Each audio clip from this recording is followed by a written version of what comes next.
semuanya, ketemu lagi dalam acara Coffee Racer ya.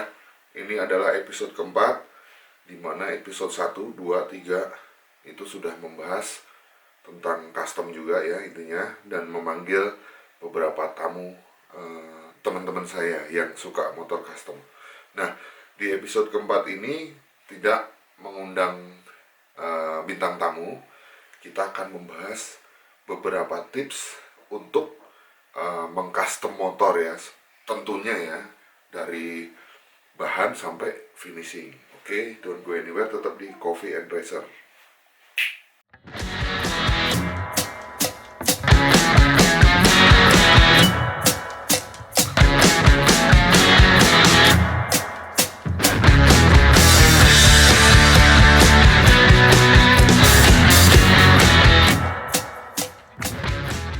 Wow, ketemu lagi dalam acara Coffee and Racer part 4 ya. Oke, tips. Kali ini saya mau membahas tentang tips sebelum kalian mengcustom motor pilihan kalian ya. Tips yang pertama langsung aja ya. Tips pertama adalah satu, yaitu penentuan bahan motor. Nah, pastikan untuk step pertama ini kalian memilih motor yang kalian senangi, tentu saja yang menjadi favorit kalian ya. Bebas motor apa aja. Nah, di pemilihan motor ini, setelah kalian punya pilihan motor ya, ketika mau dibikin scrambler, flat track, atau model-model lain ya, itu kalian bebas bisa memakai motor apa gitu. Ya mungkin kalau di Indonesia yang familiar sih biasanya yang biasa di custom itu Tiger, terus Yamaha Scorpio, terus GL, terus apalagi ya,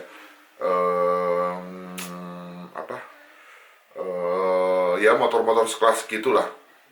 Atau misalnya motor-motor Jepang-Jepangan ya, yang sering warawiri di jalan, kamu bisa lihat ya, itu bisa di custom. Nah, tapi di step ini, bagi kalian yang pengen mengcustom motor tapi modelnya trail, itu saya sarankan jangan memakai seperti itu. Jadi kalau untuk khusus trail sendiri, ketika kalian mau mengcustom itu sekarang sudah dimudahkan. Yang pertama adalah kalian bisa membeli frame ya, frame jadi yang berbentuk trail itu, misalnya custom model frame yang seperti KTM 2,5 atau CRF 2,5 atau bentuk-bentuk yang lain ya, itu udah ada yang jual. Nah, itu udah banyak lah di online banyak yang jual frame-frame seperti itu, frame trail ya. Nah, jadi khusus motor trail ini kalian tidak harus merombak dari bahan tersebut gitu. Mungkin hanya ketika kalian punya bahan atau mesin motor apa, itu tinggal kalian pindahkan ke frame. Nah, jadi frame itu bisa membeli di online ya, frame khusus yang pengen modif trail ya, itu bisa membeli di online.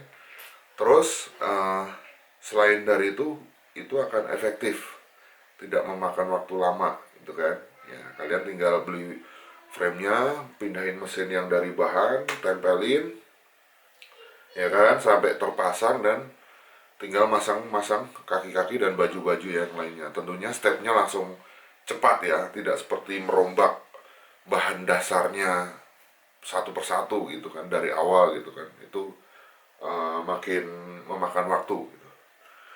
Nah, setelah poin pertama, ada poin kedua. Setelah kalian mencari bahan motor sebelum custom, poin kedua adalah pilihlah dari motor bahan tersebut. Misalnya fungsinya motor custommu nanti akan dibikin harian, berarti kalian harus memilih motor yang on the road atau komplit surat-surat ya kan. Itu kalau motor nantinya difungsikan untuk harian. Tetapi kalau memang motornya fungsinya untuk cuman ya reading, pas ada reading atau by moment, itu mungkin kalau kalian dapatnya no paper ya bagi saya nggak masalah. Cuman yang namanya reading di jalan itu akan lebih nyaman ketika ada surat-surat lengkap ya kan, ada surat-surat kendaraan motor lengkap, yang mungkin itu safety juga salah satunya gitu kan, biar ya di jalan aman lah gitu, nggak mikir wah ada polisi ada apa gitu. Itu poin kedua. yang hal terpenting ya. Terus poin ketiga itu adalah uh, penentuan model. Kalian bisa memilih model sesuka kalian, bisa searching di Google ya atau di YouTube, mencari model-model yang bagus. Misalnya kalian pengen modif cafe racer atau scrambler gitu kan, kita cari dulu searching. Nah udah searching, dapat bentuknya ya kan, udah tentukan dari beberapa pilihan gitu kan. Wah misalnya udah dapat satu pilihan utama yang mau di custom modelnya seperti itu, nah kalian tinggal copy itu, simpan, terus kalian pelajarin dulu bentuk-bentuknya ya kan. uh, Secara detail gitu, dapatkan data picture-nya dari Google itu benar-benar komplit, misalnya dari sisi kanan, sisi kiri, atau kalau perlu sisi atas detailnya gitu, kalau memang ada gitu. Kalau memang nggak ada ya cukup satu gambar, tetapi kalian harus benar-benar amati. Nah, itu step ketiga. Terus step keempat adalah setelah mendapatkan model ya kan, kalian mulai uh, obrolin dengan bengkel-bengkel kalian sendiri, bengkel favorit kalian di kota-kota kalian sendiri ya.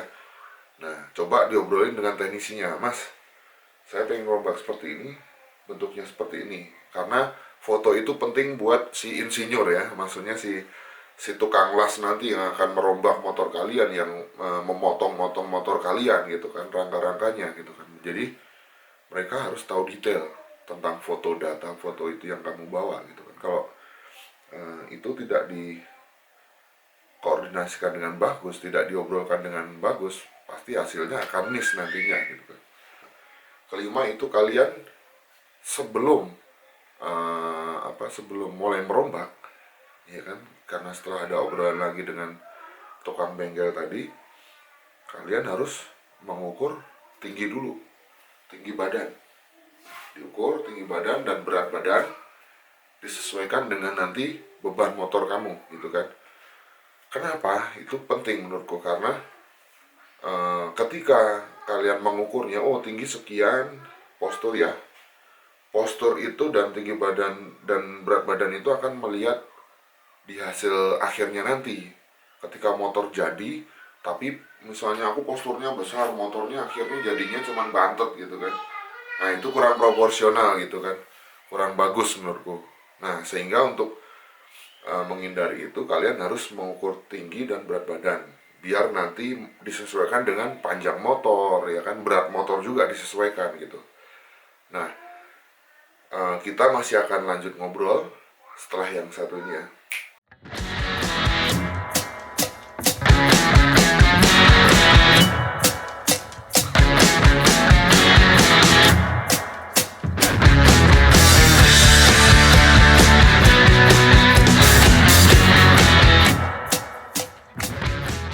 Diterusin ya, ini masih ada terusannya. Setelah tinggi badan dan berat badan yang akan menentukan looknya nanti ketika kamu berdiri di samping motor dan naikin motor, step selanjutnya adalah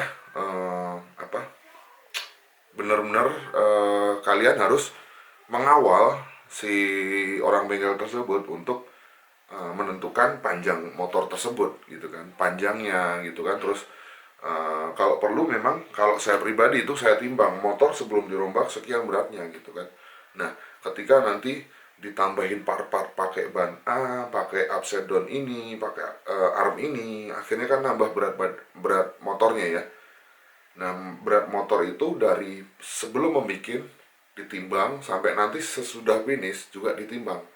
Dan ketika berat badan kita tadi udah diketahui, akhirnya ketika naik itu akan nyaman. Itu berhubungan dengan safety juga akhirnya nanti, karena itu berat motor dan berat badan memang harus seimbang ya untuk kepentingan akselerasi. Nah karena apa, di poin 5 dan poin 6 ini itu sangat sering banget terjadi fail yang saya lihat ya. Saya nggak mau menggurui ya, saya cuma mau sharing di sini. Yang jelas rata-rata ketika saya melihat di Google atau di sosmed yang lain, postingan-postingan motor custom yang khususnya di Indonesia ya, khususnya Indonesia, dan khususnya kayak motor-motor Scorpio, kayak motor Tiger itu rata-rata bantet jadinya. Bantet itu bodinya gimana sih, kurang enak dilihat, bantet aja, nggak panjang, nggak proporsional gitu kan. Karena apa? Eh, itu hanya asal menurutku. Sebelum merombak mereka nggak memikirkan bahwa panjang motornya seberapa, enak dilihatnya seberapa, sehingga apa, dilihatnya kurang enak gitu. Nah kita sendiri juga pasti tahu ya, dealer itu pasti mereka di pabrik juga penuh riset yang membutuhkan waktu yang sangat panjang ya, dari berat motor sekian, panjang motor sekian, pakai rem apa, pakai ban apa. Nah itu kan pasti detail mereka. Nah tidak ada salahnya kita juga harus detail dalam hal ini gitu kan, untuk kenyamanan dan keamanan ketika mengendarai motor tersebut gitu kan. Nah di poin ketujuh ini tips ya, biar nggak bantet tadi ya, biar nggak bantet itu kalian bisa uh, menambahkan senti di rangka kalian ya. Jadi kalau mungkin case-nya ketika saya ngelihat yang di postingan Google itu motornya bantet-bantet, sepertinya mereka tidak menambahkan panjang dari rangka tersebut gitu kan. Jadi asal udah ini rombak beres, jadinya bantet gitu. Nah kalau saya pribadi di bengkel saya pasti ada obrolan gitu kan, sehingga di poin ketujuh ini adalah pemanjangan frame. Nah frame itu di bagian mana terserah, tetapi frame itu memang harus dipanjangin untuk kelihatan motor itu tidak bantet nantinya. Karena saya yakin ketika kalian merombak, kalian pasti akan memakai ban yang besar ya kan, ban yang besar. Rata-rata yang saya lihat tuh merek Swallow ya, ban klasik Swallow itu, Swallow klasik, dia ketebalannya meninggi bukan melebar ya.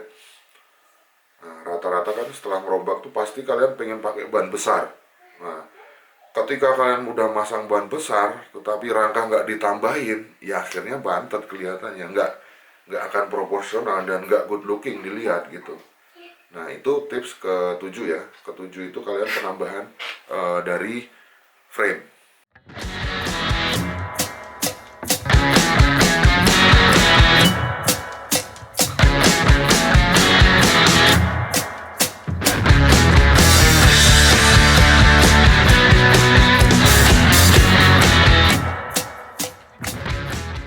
Poin ke-8, setelah tadi dipanjangin framenya gitu kan, di poin ke-8 ini adalah lebih ke inci penambahan tadi. Inci penambahan maksimal itu 5 cm ya, di frame 5 cm, terserah letaknya mau di mana aja, tetapi dikoordinasikan itu dengan tukang bengkel kalian agar proporsional ya. Terus pastikan las dari sambungan frame itu yang benar-benar dia jago ngelas. Ya pastinya kalian udah punya bengkel favorit yang bisa jago ngelas, yang benar-benar itu sambungannya nggak kelihatan, dan selain dilihatnya enak nggak ada sambungan, tetapi juga kuat framenya itu gitu. Biar nanti ketika dipakai tidak ada sesuatu hal yang diinginkan terjadi, hal buruk ya, patah di jalan atau apa gitu. Jangan sampai. Nah di poin ke-8 juga penentuan gas tank. Nah, biasanya yang pengen model Triumph itu beli atau bikin gas tanknya, tangkinya itu terlalu besar ya. Sementara mereka hanya menggunakan bakal motor seperti Scorpio atau Tiger itu kan mesinnya kecil ya, nggak kayak Harley Davidson, nggak kayak Triumph aslinya gitu. Jadi jangan memakai tangki yang terlalu besar, karena itu akan kelihatan bahwa ketika kamu pakai tangki besar, mesinnya kecil, mesinnya kalah. Jadi nggak enak dilihat, asal gimana ya, tangki terlalu besar, akhirnya sekilas mesin itu terlihat kecil gitu, dan motor itu kelihatan banget bahwa kalau ini wah ini misalnya motor lokalan ya, kayak kayak Scorpio, kayak Tiger dan yang lain-lain gitu. Karena tetap walau bagaimanapun sih, sesuatu hal yang akan sangat membanggakan ketika motor kita nanti sudah jadi, dilihat orang itu, orang sampai bingung loh, ini motor apaan gitu kan. Padahal itu kan jelas Scorpio atau Tiger gitu kan. Cuman sampai ketika orang lain itu melihat motor Mas, ini apaan, motor apaan, berarti customermu udah berhasil dan enak dilihat. Berhasilnya itu udah menipu pandangan mereka bahwa itu menghilangkan keaslian bahwa itu bukan motor Tiger ataupun Scorpio gitu. Nah itu berarti berhasil gitu kan. Nah untuk tips ke-9 itu pengecetan memang udahlah selayaknya pengecetan, cuman ada sistem yang bagus itu untuk khususnya mesin ya. Kalau rangka aman, tapi kalau mesin itu catnya memang harus bagus, karena dengan cat yang bagus mesinnya akan nempel di mesin itu tahan lama gitu ya kan. Nah ini ada tips beberapa cat yang bagus ya untuk mesin atau exhaust knalpot itu memakai Hitem ya. Kalian cari merek Hitem khusus cat yang tahan panas dan tahan bakar. Nah, itu Hitem namanya. Kalau mau dibikin warna hitam black engine ya pakai itu. Itu saya pribadi juga udah membuktikan Hitem itu tahan panas gitu dan kuat lah di mesin dan di knalpot gitu. Ya walaupun masanya cuman sekitar kalau di mesin tuh sangat kuat, sampai detik ini saya udah sekitar 6 bulan lebih aman gitu. Tapi kalau di knalpot mereka memang udah rada pudar hitamnya. Nah mungkin untuk pemeliharaan cat di knalpot sendiri per 6 bulan kamu semprot lagi cat lagi kalau mau kelihatan keren, tetap hitam ya. Nah itu Hitem. Terus masih di poin ke-9, selain Hitem itu ada powder coating. Powder coating itu semacam ya powder kan, yang namanya powder kan bubuk ya. Itu ada cat yang namanya powder coating, kalian bisa dapetin juga, searching aja gitu nanti. Powder coating itu berbagai macam warna ya, dan memang dia spraynya itu khusus. Jadi kalau kalian beli powder coating sama spraynya itu khusus, itu powder coating itu lebih bagus sebenarnya dari Hitem. Itu bener-bener kayak, bukan kayak ya, tapi memang bener-bener pabrik-pabrik motor itu untuk pengecatan soal mesin dan uh, yang berhubungan dengan panas mesin itu pasti pakai itu powder coating ya, pakai powder coating, dan itu emang permanen, itu permanen banget catnya gitu. Dan tahan panas tentunya ya. Nah powder coating kalian bisa menggunakan itu juga gitu. Dan ibaratnya untuk teknik pengecatan sendiri usahakan kompresornya yang fix, karena kompresornya yang fix dan stabil ketika kalian ngecat nanti hasilnya akan rata juga. Kalau nggak stabil kan nanti tersendat-sendat, itu nggak akan bagus pasti hasil catnya. Dan usahakan catnya di saat-saat tidak hujan, pas ada matahari gitu kan, karena tetap peranan penting tentang pengecatan ini tetap membutuhkan matahari ya. Ketika kalian cat, jemur, itu peranan matahari sangat penting, karena ketika matahari menyinari cat-cat kalian yang ada di besi-besi itu, dia akan memuai catnya rata gitu, menyerap ke pori-pori besinya itu sendiri gitu, platnya itu sendiri gitu. Nah yang ke-10 itu penggunaan plat ya. Plat itu ambillah bahan dari galvanis. Galvanis plat itu kalau untuk tangki ya sekitar 0,8 atau 0,12. Kalau 0,12 saya pakai 0,10. Itu tangki galvanisnya itu buat gas tank ya. Terus buat tutup sampingnya itu saya pakai yang lebih tebal, 0,12 itu galvanis juga. Terus bagian-bagian lain ada penambahan plat, itu juga memakai sama, pakai galvanis. Jadi galvanis ini mudah dibentuk, mudah dibentuk ya, intinya bentuk untuk bentuk-bentuk gas tank, untuk bentuk-bentuk apa, bahkan knalpot juga pakai itu ya. Tapi bagusnya kalau knalpot memang rada tebel lagi gitu kan. Terus kalau untuk rangka sendiri bisa pakai pipa gas. Pipa gas itu cari bahan besinya juga ada yang mungkin di online jual, atau di tempat daerah kalian itu bagus buat rangka gitu kan. Nah setelah kalian dengar 10 tips tadi, Mudah-mudahan sangat bermanfaat buat kalian. Coba dipraktekkan, coba nanti coba saya lihat hasilnya, boleh di-mention ke Instagram saya yang buat kalian yang sudah custom ya. Nah, mention ke tag ya ke Instagram saya itu Jody underscore Rose, JODDIE underscore Rose, ROSE. Kalian bisa teks, nanti coba saya bukan menilai ya, saya bukan juri sih, cuman saya pasti akan, wah nih setelah dengar tips yang saya bilang tadi, saya bisa ngelihat proporsional nggak bentuk motor kalian. Oke, oke ya guys, itu beberapa share dari saya gitu kan, buat kalian yang pengen mengcustom motor silahkan mencoba. Mudah-mudahan share saya ini berguna buat kalian ya. Oke, sampai ketemu di minggu depan di Coffee and Racer. Kalau mau langsung interview buat kalian teman-teman di Sukabumi, bawa motor custom kalian ke Sukakopi ya. Kita akan bertemu Coffee Racer setiap Jumat malam jam 7 di Sukakopi. Bawa motornya biar kalian bisa aku review. Seperti apa kalian bisa ngecek di episode-episode yang kemarin-kemarin. Oke? Saya Jody Rose, thank you sudah melihat acara ini, dan jangan lupa subscribe ya. Subscribe dan thank you yang sudah subscribe. Yo, see you, bye-bye.